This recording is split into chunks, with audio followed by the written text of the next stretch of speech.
Good morning mga ka-gem. This is your Coach Dax. So anong tip natin for today? So ang tip natin today ay regarding sa lower back. So itong isi-share ko ay galing sa number 1 na doctor and also alam ko ano siya, expert sa lower back problem. Ang name niya is Dr. Stuart McGill. Siya yung nag-imbento ng McGill 3 na nakakatulong sa para siyang exercise na nakakatulong para magkaroon ng brace o mga movement na po para magiging support sa lower back mo if you have lower back problems.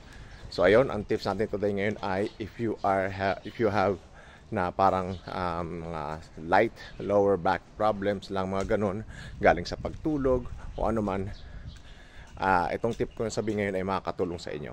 So ano yun?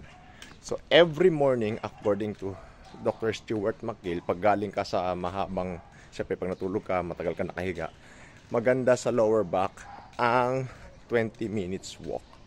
So walking lang, parang ginagawa ko yan, walk lang, walk ka lang. So ano siya, meron siyang ano dun term doon scientifically, pero di natin ano lang na. So makakatulong siya para magkaroon ka ng relief doon sa just in case meron kang mga slight na lower back pain. So ayun, natandaan nyo guys pag meron kang slight lower back pain,